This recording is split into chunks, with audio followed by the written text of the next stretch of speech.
Have you ever noticed that the more you open up to family, the more tangled everything becomes? You start wanting to be honest, to stay close, and feel connected. But somehow, the more you share, the less peace you seem to have. Many of us learned this the hard way after turning 65. It's not because our families don't love us. It's because love is complicated. Expectations, opinions, and emotions all come bundled in. When you put everything on the table, it can bring reactions you never expected. I used to believe complete honesty was the best way to keep my family close. I thought that telling them everything would show them I trusted them. But over time, I realized something quietly powerful. Not every truth needs to be spoken. Not because it's shameful, but because peace in the stage of life is worth protecting. You earn that right after all you've been through. So in this video, I want to talk, not lecture. Just talk about 5 things I've learned are better kept to yourself after 65. Not to be secretive, but to be wise. If you ever felt drained after sharing too much or wished you'd stayed quiet in a conversation, then this message is for you. If you're new here, welcome. We're building a kind, thoughtful space for seniors who want to live their next years with dignity, calm, and strength. Let's get started. The first secret is a big one. Your exact financial situation. Now, I know what you're thinking. We've always been told to be transparent with our families. We want to avoid surprises, right? We think if I let them know how much I've saved, how I've structured things, and what I plan to do with the money, I'll protect everyone from confusion. That's what I used to think too. But here's the truth no one tells you. The moment you fully open that financial curtain, the dynamics start to shift. Sometimes subtly, sometimes quickly. Let me tell you about Martin. He's 81 now, a retired engineer who spent his life budgeting carefully and investing modestly. A soft-spoken man with a sharp mind and a warm heart. A few years ago, thinking it would bring peace of mind, Martin sat down with his 2 adult sons and shared everything. His bank accounts, his pension, the house deed, his estate plans. He even printed spreadsheets to show how well he'd managed things. He expected relief, maybe gratitude. What he got instead were questions. A lot of questions. Dad, why are you still living in such a big place? Shouldn't you sell and move to assisted living before something happens? What's your plan if you need long-term care? One son even suggested moving in to help manage finances just in case. It was all said with concern and love. But over time, Martin started to feel boxed in, like every decision now needed approval. It didn't stop there. Once the numbers were out, every little spending decision seemed open to judgment. A vacation? Should you really be flying at your age? A new recliner? Seems expensive, Dad. Even buying a new pair of shoes came with comments. What hurt Martin most, he told me himself, wasn't that his sons didn't care. It was that they cared so loudly and constantly that he felt he was no longer in charge of his own life. Here's the reality.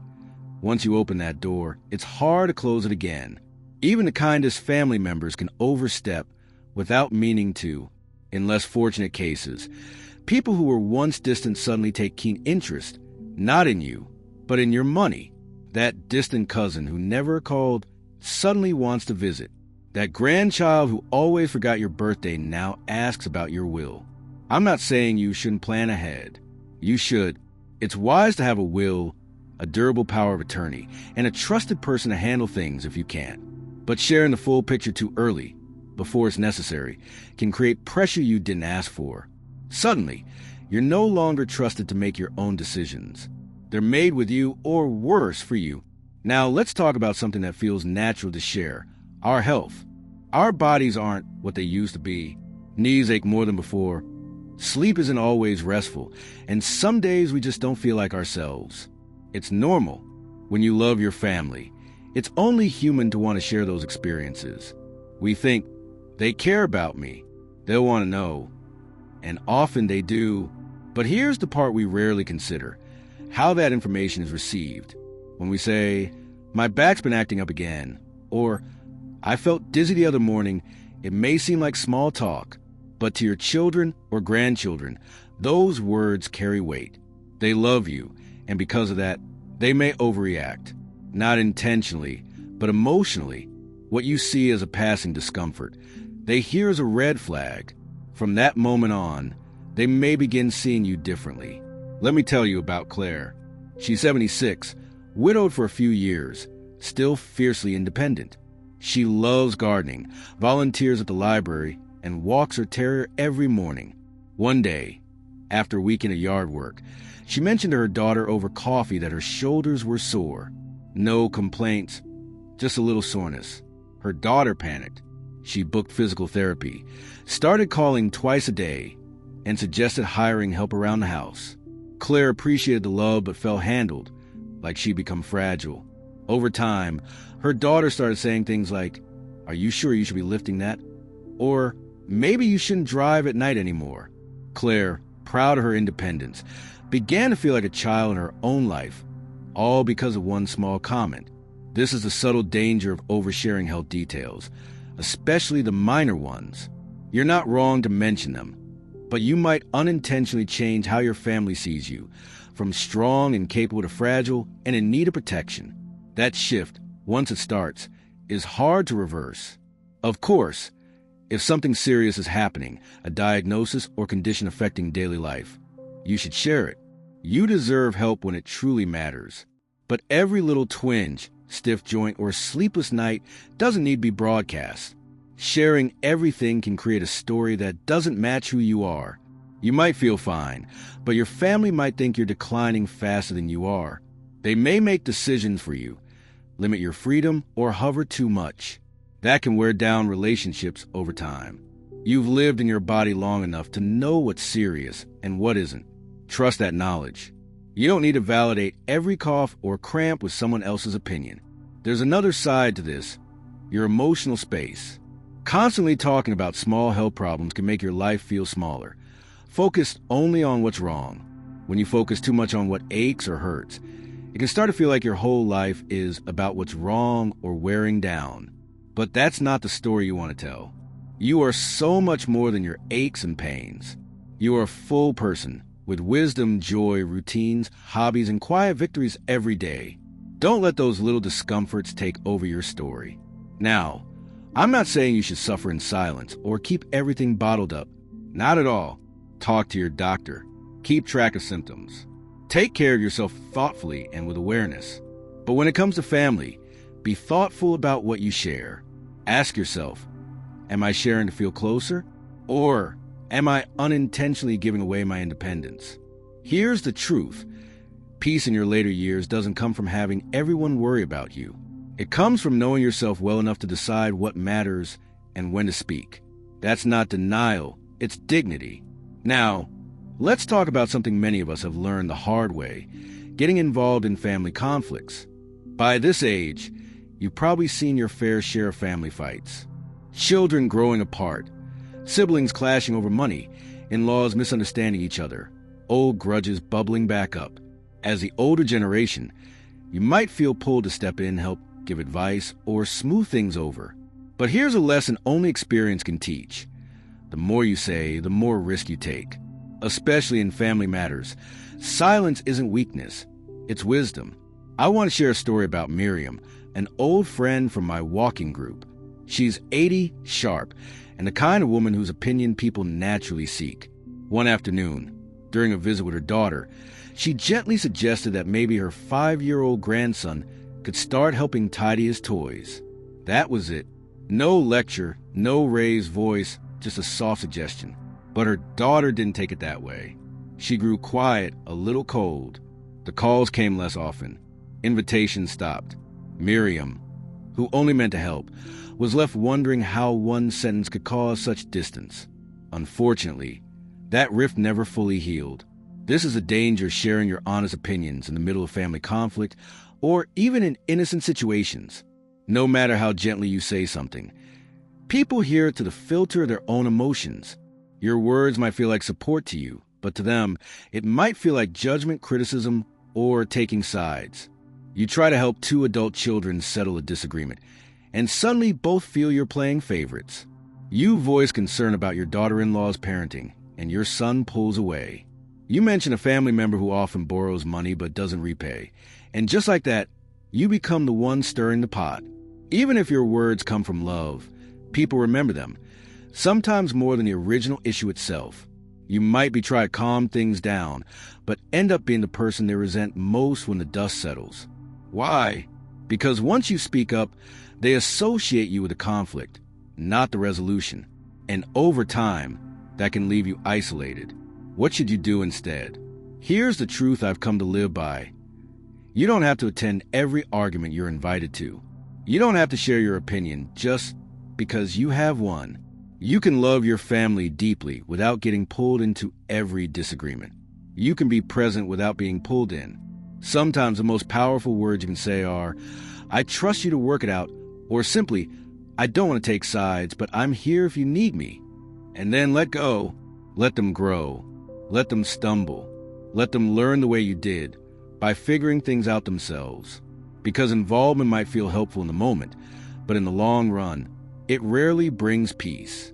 What brings peace is protecting your own emotional well-being, being the calm eye of the storm, the quiet, steady presence that doesn't react to every wave. And that doesn't mean you're uncaring. It means you've grown enough to know that not all battles need your participation. Your role now, more than ever, is to keep your heart steady, not just for them, but for you. You've seen what happens when people speak without thinking, when well-meaning advice turns into long-term wounds. You've earned the right to step back, to watch, to hope, maybe pray, but not to be dragged into every fire. Because, let's be honest, at this stage of life, peace is too precious. You've earned your wisdom. You've lived through enough family holidays, heated talks, and misunderstood conversations to know. Sometimes the kindest thing you can do is stay silent. Let them figure it out and love them from a gentle distance. Now, let's move on to something quieter than family drama, but often heavier than any argument: our regrets. At this stage in life, we all carry some regrets. Even the most content and accomplished people have their what-ifs and "I wish I hads." It's part of being human. You think about the opportunities you didn't take, the places you didn't go, the moments that slipped through your fingers. Sometimes, these memories surface during conversations with your children, grandchildren, or in passing remarks over coffee. But here's something I've come to believe. Not every regret needs to be spoken aloud, especially not in front of the people you love. Let me tell you about Norma. She's 79, a retired schoolteacher who raised 4 children while supporting her husband through years of illness. One afternoon, during a quiet walk with her youngest daughter, she sighed and said, "Sometimes I wish I hadn't let go of my dream to travel when I was young." It wasn't meant to hurt. It was just a thought, a flicker of reflection. But her daughter took it hard. Later, she admitted it made her feel like her mother's sacrifices hadn't been worth it, that somehow she and her siblings had held her back, that maybe their life, the family they had, wasn't enough. That's the tricky thing about regrets.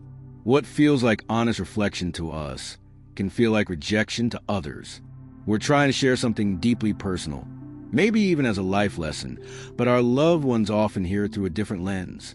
When you say, "I wish I had worked longer," they may hear, "You think I wasn't enough?" When you say, "I should have moved to a different town," they might feel you were never truly happy where they were raised. You're expressing your humanity, but it's easy for others to take it personally, even if you never intended that. There's another side to this too. The more we speak about our regrets, the more people see us as someone stuck in the past rather than someone still living in the present. They might pull back, thinking you're always looking backward instead of enjoying today.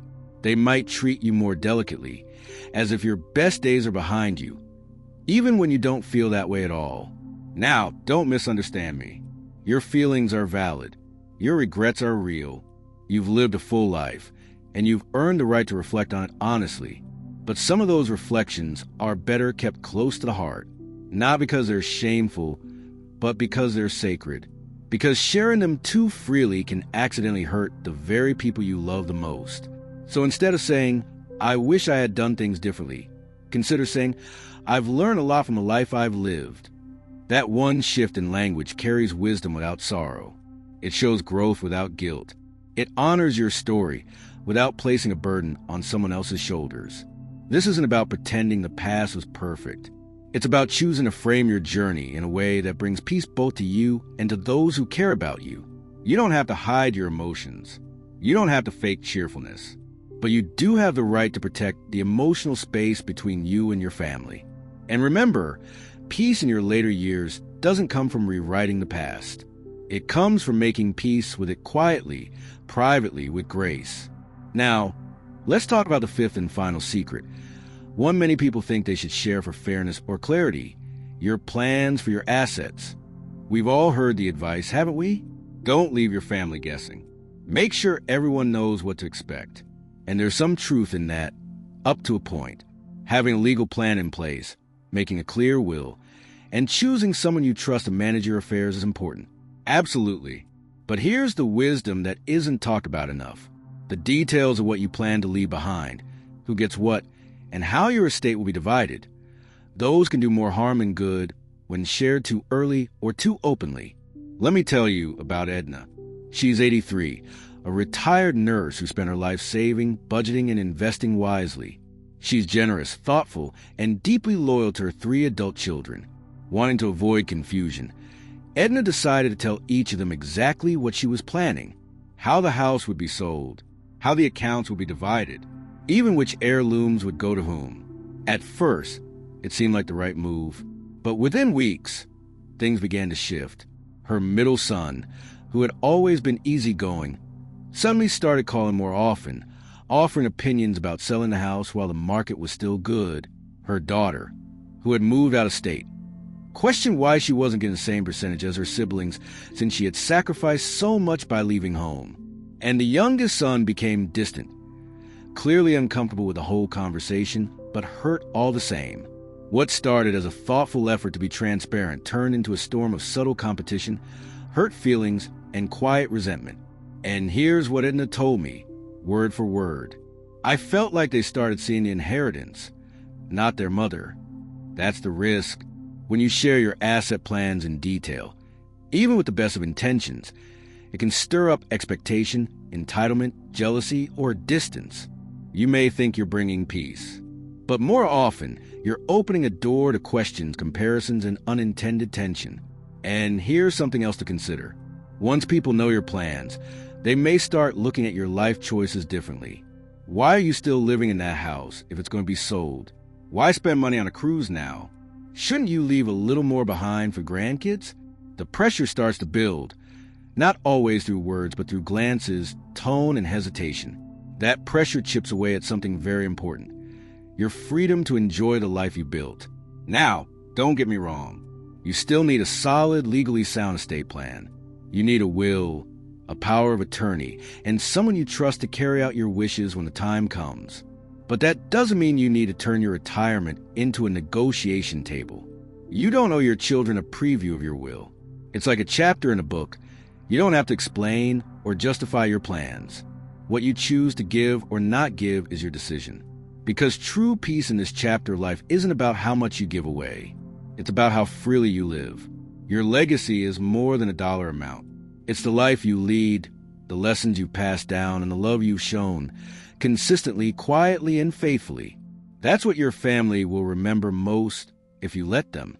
And if someone only shows interest in you when the conversation turns to money, then you may need to ask yourself a hard but important question. Are they truly valuing you, or just what you have? Protecting your plans isn't selfish. It's smart, it's respectful, and it ensures that you can enjoy your golden years without the shadow of judgment, pressure, or competition hanging over you. So, let's wrap this up with a thought I hope stays with you. You spent your whole life giving time, support, advice, comfort. But now is your time to guard something else: your peace. Peace is not a luxury for people our age. It's a necessity: a quiet home, a calm heart, the right to move through your day without feeling watched, judged, or second-guessed. And sometimes the way you protect that peace is not by putting up walls, but by choosing what to hold back. Not out of fear, not because you don't trust your family, but because you know the value of space, privacy, and protecting your soul from noise that isn't helpful. So ask yourself right now, what truths are worth sharing? And what truths are better held close? Not because they're secrets, but because they're sacred. If this message spoke to you, let us know in the comments. What's one thing you're choosing to keep just for yourself from now on? We read every word, and your story may help someone else find clarity, too. And if you haven't already, hit that subscribe button. Join our growing family of wise, thoughtful seniors who know that peace isn't something you stumble upon. It's something you protect, one choice at a time. Thank you for spending this time with me. Until next time, take care of your heart, take care of your peace, and never forget you've earned it.